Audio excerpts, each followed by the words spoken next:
자, 지금까지는 가능합니다, 생각보다 안 불편합니다 하는 그런 이야기들이었고요. 이제는 그래도 불편하고 때로는 답도 없는 그런 이야기들입니다. 좋은 점보다는 안 좋은 점을 제대로 아는 게 더 중요하다라고 생각하기 때문에 현실에서 겪을 수 있는 예들을 좀 더 적나라하게 들게 될 것 같습니다. 뭐 쓸데없는 MSG를 치겠다 그런 말은 아니지만은 참고하셔서 가려들어 주시면 감사드리겠습니다. 먼저 가장 심각한 문제가 충전 인프라의 불완전한 모습들입니다. 아까 EV 인프라 앱 같은 걸로 주변을 미리 좀 살펴보시라고 말씀드렸잖아요. 근데 여기서 충전기 있다 없다 이것만 보면 끝나는 게 아니라 자세한 정보를 잘 파악하셔야 됩니다. 일단 첫째로 충전기라고 다 같은 게 아니고요, 형태도 속도도 다릅니다. 일단 보통 우리 흔하게 보이는 급속 충전기들 보면 50kW급이 있고 또 100kW급이 있습니다. 이게 이론상의 얘기지만 이론상으로 쉽게 말해서 1시간 충전했을 때 충전 속도 차이가 2배가 난다는 겁니다. 이렇게 전력, 속도 자체가 차이가 있으니까 미리 알아두셔야 좋습니다. 저는 50kW급은 웬만하면 그냥 피하거든요. 고속도로 달리다가도 충전이 필요해도 50kW급이면 그냥 지나쳐버립니다. 요금이 조금 저렴한데요, 별로 의미 없고요. 좀 멀리 더 가더라도 100kW급 찾는 게 낫더라고요. 이 외에도 충전기 있네 해가지고 당연히 급속인 줄 알고 갔는데 완속인 경우가 있어요. 그러면 진짜 낭패를 크게 볼 수 있죠. 네, 저 실제로 몇 번 겪어봤습니다. 그래 알겠다 이제. 그러면은 100kW짜리를 무조건 쓰고 싶은데 딱 찾아보니까 다행히 주변에 100kW짜리가 2개가 떠요. 그래서 여유 있겠다 해갖고 찾아갔는데 이게 100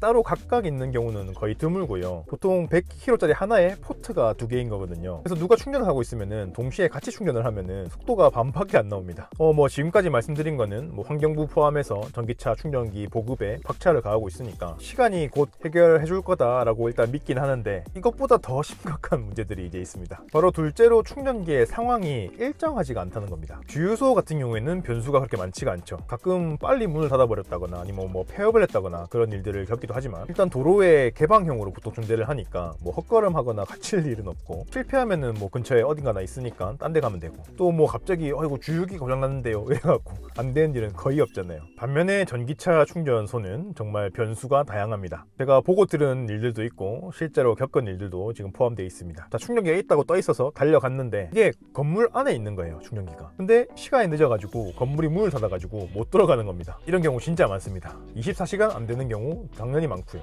그리고 자세히 안 봐가지고 급해가지고 그냥 막연하게 뭐 주차장이나 개방된 공간이나 이런 데 있는 줄 알고 갔는데 사유지나 아파트 단지 내에 있는 경우 이거는 들어가기 힘들죠. 의미가 없죠. 이런 경우는 앱에서 이제 필터링 해가지고 어느 정도 걸을 수도 있긴 한데 그래서 문제가 아닐 수도 있는데 지금 갈 수 있는 데가 여기밖에 없는데 그게 백화점이나 쇼핑몰 안에 있는 걸 수도 있습니다. 이런 경우에는 자유롭게 들어갈 수는 있죠. 근데 주말 같은 경우에는 들어가다가 시간 다 쓰고 차 밀려가지고 뭔가 사러 가는 게 아니면 사고 나오지 않으면은 주차요금도 되게 비싸게 잡히고요. 그리고 이번에는 잘 찾았어요. 개방형이에요. 그리고 최근에 사용 기록도 있어요. 찾아갔습니다. 근데 없네? 뭐지? 한참 찾아보니까 되게 구석탱이에 있는 경우 많습니다. 이게 이제 충전소를 만들긴 해야겠고 근데 급하게 억지로 만드는 경우인데 뭐 찾기 힘들고 자리 불편한 데 있고 뭐 그런 건 당연히 감수할 수 있는 부분이지만 이게 차가 아예 진입이 힘든 경우가 꽤 있습니다. 이 부분 같은 경우에는 당분간 좀 더 걱정이 되는 좀 부분인 게 이제 충전기 보급을 더욱 이제 활성화한다고 하거든요. 또 올해부터는 뭐 주차 면수 대비해서 비율도 좀 늘어나기도 했고 이거 상당히 희소식이지만 이게 막 일반 내연차에 불편을 주면서까지 전기차의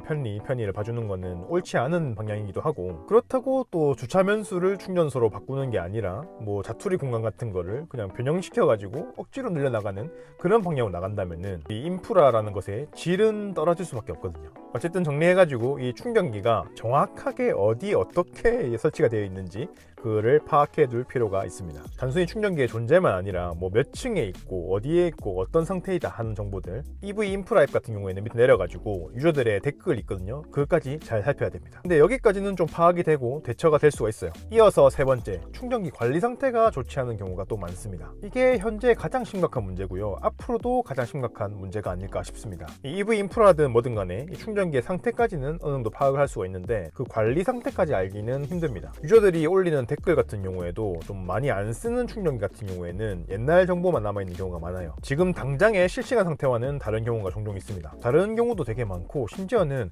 된다고 해가지고 찾아갔는데 이게 고장난 상태인 경우가 생각보다 되게 많아요. 켜져 있는데 먹통인 경우 아니 뭐 아예 안 켜지는 경우도 있고요. 막 되는 줄 알았는데 되다가 중간에 오류 나서 중단되는 경우도 있고 되다가 지 맘대로 꺼져버리는 경우도 있고 저는 급속 충전을 많이 이용을 안 했고요. 또 이제 뭐 7개월 겨우 탔을 뿐인데도 이 경우들 다 겪어봤습니다. 있습니다. 한 두세 사람의 경험담만 좀 모아놔도 이 기계라는 것이 보여줄 수 있는 모든 경우의 수, 그 퍼포먼스를 다 볼 수 있을걸요.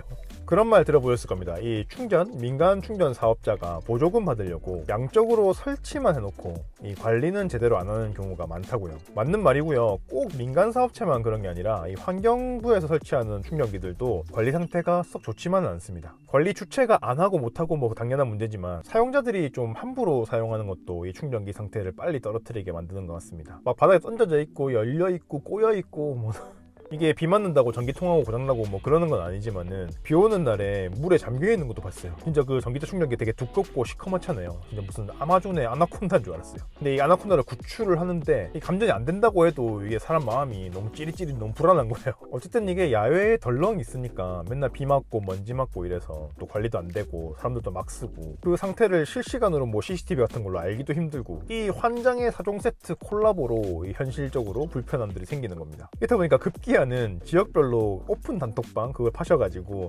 전기차 충전기 상태를 공유하시는 분들도 계시더라고요. 어쨌든 앞으로 보급도 많이 될 거고 또 사용하는 사람도 점점 많아지고 있는 만큼 관리 상태와 또 사용자들의 의식 수준도 같이 따라와서 발전했으면 좋겠습니다. 현황을 알 수 있는 뭐 앱이나 시스템도 좀 더 개발이 됐으면 좋겠고요. 마지막 네 번째, 정확하게 계산이 안 설 때가 많습니다. 일단 전기차 자체가 계산이 좀 많이 달라집니다. 주행 환경이나 뭐 운전 습관 여러 가지 이유로 뭐 달라지는 거는 내연차도 마찬가지인 경우지만 그 편차가 좀 많이 커가지고 계산이 빗나갈 때가 좀 많이 생깁니다. 예를 들어서 왕복 150km 가야 되는데 200km 남아있어요. 뭐 충분히 갈 수 있겠네 하고 갔는데 이게 막 부족을 넘어서 가지고 한계를 보는 일이 종종 생깁니다. 전기차는 내연차랑 다르게 시내보다도 고속에서 연비가 더 안 좋은데요. 특히 110km 넘어가면은 이게 티가 나게 쭉쭉쭉 떨어집니다. 또 막 잘 나간다고 막 붕붕 밟으면은 이게 진짜 뭐 녹는다라고 표현하는데 막 녹아내립니다. 회생제동의 활용이나 또 브레이크 빈도에 따라서 차이도 좀 많이 나고요. 그래서 사람이나 운전 스타일, 주행 환경을 진짜 많이 타는 것 같습니다. 그리고 또 공조기 사용, 특히나 히터 했을 때 진짜 많이 떨어진다 하는 거는 이제 많이 알려진 사실인데 이게 진짜로 그 잔여 주행 가는 거리에 차이를 많이 보이게 되는 경우들이 있습니다. 제가 저번에 한창 추울 때 강릉에 갔다 온 적이 있었거든요. 근데 보니까 뭐 충분히 갔다 올 수 있겠더라고요, 남은 게. 근데 오다가 대관령 고개 겨우 넘고 평창 휴게소에서 뻗었습니다. 되게 추웠으니까 히터 켰죠. 또 고속주행 했죠. 오르막길이죠. 이런 악조건들이 겹쳐가지고 배터리가 진짜 막 술술술 녹아내려서 없어지는 게 보이더라고요. 근데 웃긴 거는 그 얼마 뒤에 양탄이가 이제 정선을 갔다 왔어요. 똑같이 추운 날이었는데 뭐 충분히 갔다 올 수 있다 뭐 이렇게 얘기하더라고요. 근데 똑같이 평창에서 터졌더라고요. 그래서 자기 오늘 좀 늦게 갈 것 같다고 충전해야 돼서 이 평창 이거 진짜 마의 구간인가? 잡소리 약간 하자면 강원도나 경기 북부 사시는 분들은 아직까지 좀 많이 힘드신 것 같긴 해요. 특히 강원은 또 경사가 많은 곳도 많고 하니까. 네, 어쨌든 여기까지는 충분히 이해할 수 있습니다. 운행 환경에 따라 달라지는 거는 뭐 당연한 거고 좀 더 드라마틱하다 정도죠. 또 내 차는 내가 아니까 뭐 계산해서 여유있게 움직이면 되고. 근데 충전할 때도 계산이 딱 안 쓴다는 게 진짜 문제입니다. 예를 들어서 100kW급 충전기에 물린다고 진짜 속도가 100이 딱 나와주는 게 아니라 실제로는 뭐 최대 70 얼마 이렇게 정도 나옵니다. 많이 봐도 80대. 문제는 이 7, 80이라는 것도 무조건 보장된 속도가 아니라는 겁니다. 이론상 1시간에 7, 80이 충전돼야 된다는 건데 전혀 그렇지가 않아요. 처음부터 끝까지 7, 80이 나와주는 것도 아니고 배터리 잔량에 따라서 또 온도에 따라 달라지고 이게 또 오르락내리락 하고 심지어는 충전기 기분에 따라 다르게 나오는 게 이게 진짜로 충전기에 따라서 속도가 다르게 나온다는 게 문제입니다. 같은 급인데도 그 유독 충전 속도가 안 나온다 여기는 이런 충전기들이 제보가 되기도 하거든요. 근데 이거는 기분 탓이 아니에요. 자, 어쨌든 이제 이 사실을 알게 됐으니까 이제 생각을 딱 해보는 겁니다. 휴게소에 갔어요. 100kW급이 있네요. 100kW급이면은 뭐 70 정도 나온다고 보자. 그러면 이제 화장실 갈 겸 해가지고 한 20분만 충전해야겠다. 그러면 23 정도 충전되는 거네. 전비 못해도 6 잡아도 뭐 한 130 늘어나겠네. 이렇게 마음속으로 되지도 않는 암산을 막 해가면서 즐겁게 화장실로 룰루랄라 갔다 옵니다. 근데 이게 기대에 못 미치는 경우가 나오니까 막 승진이 나는 겁니다. 계획에 차질도 좀 생기고 거기다가 중간에 오르나가지고 충전 끊기면 진짜 최악이니까 이 뭐 핸드폰으로 보실 수 있는 차량 같은 경우에는 핸드폰으로 틈틈이 확인해 주는 게 좋습니다. 자, 여기까지는 뭐 나만의 문제였는데요. 타인이 얽히는 경우까지 들어가면 복잡해집니다. 현존하는 전기차 충전기 개수가 뭐 등록된 전기차의 2배라고 하더라고요. 되게 많은 거죠. 근데 실제 사용이 좀 많은 곳은 사람들이 몰려 있어요. 그래서 기다려야 되는 경우가 꽤 생기거든요. 이게 40분 제한이 있긴 한데 이거 40분 어떻게 기다리겠습니까? 막 얘기해가지고 뭐 빨리 빼주시고 뭐 이런 경우도 생기긴 하지만 일단은 기다려야 된다는 게 문제죠. 그리고 가끔 참 다음 순번까지 예약을 걸어놓고 연달아 충전하시는 분도 계시고 아니면 뭐 꽂아놓고 잠수 타시는 분도 계시고 그러면은 기다리는 것도 아예 헛수고가 되어버릴 수도 있고 싸움도 가끔 나고 막 그렇습니다. 다양한 해결책들이 제시가 되고 있고 또 시도가 되고 있지만 아직 갈 길은 좀 많이 먼 것 같습니다. 결국 나 혼자 쓰는 나만 쓰는 집밥이 답인가?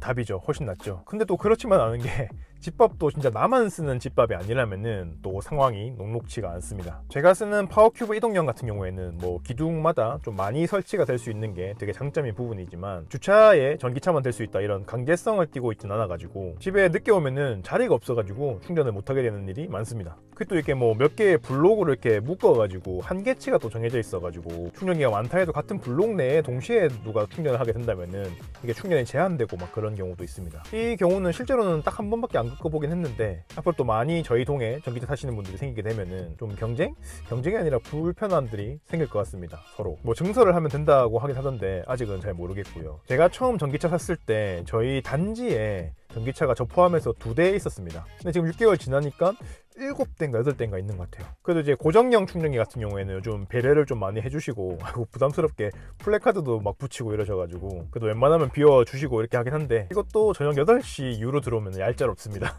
어쩔 수 없죠. 저 같아도 그럴 것 같아요. 그리고 최근에는 전기차 타시는 분이 생각보다 정말 많아지셨잖아요. 저희 단지뿐이 아닌 방문자가 이제 오셔가지고 충전하시는 경우 또 많이 생기더라고요. 요즘에 또 요새 업무용 회사차로 전기차를 또 많이 쓰다 보니까 가끔 회사차를 갖고 들어오시는 모양이에요. 그리고 물려놓고 주무시고 다음날 나가시고 다행히 아직까지 뭐 분쟁이나 다툼이나 갈등 이런 건 전혀 없긴 했는데 확실히 이전에 비해서 경쟁은 좀 많이 생긴 것 같고 불편도 조금씩 생기고 있고 또 실제로 막 싸운다 이런 얘기도 많이 들어보셨을 겁니다. 자 이제 진짜 마지막 또 사실 가장 치명적인 부분인데요. 지금까지 희망적으로 긍정적으로 얘기했던 집밥에 관한 부분을 완전히 뒤집어 버린 얘기인데 이 집밥이라는 환경이 보통의 아파트가 아니면은 갖추기 좀 힘듭니다. 당연히 이제 아파트라고 해서 무조건 또 조성이 가능한 그런 것도 아니고요. 단독주택은 괜찮은데 뭐 일반 주택들이라든지 뭐 빌라나 주차장이 없거나 좁은 곳이라든지 야외 주차장만 있는 그런 곳들도 있고요. 그렇기 때문에 전기차의 대중화가 이게 생각보다 쉽게 이루어지지 않는다라는 이유가 됩니다. 그래서 참 이 관련 전문가 분들이 어떻게 계획을 세우고 계신지 참 궁금해요. 어떤 주거 형태든지 충전 시설을 갖출 수가 있어야 이게 대중화가 될 거니까요. 충분히 운영이 가능하다라고 말할 때랑 아직은 좀 불편하다라고 말할 때랑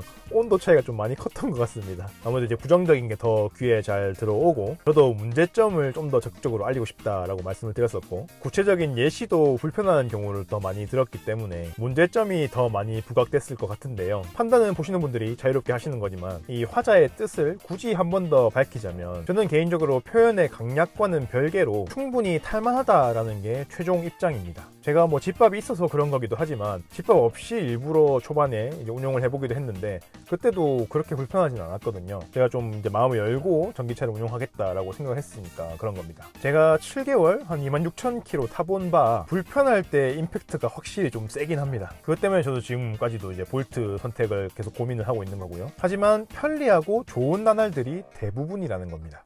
자유롭게 댓글 달아주시고 의견 남겨주시고 댓글이나 메일로 질문도 많이 남겨주십시오. 아는 범위 내에서 최대한 피드백 드리도록 하겠습니다. 이 긴 영상 시청해주셔서 대단히 감사드립니다.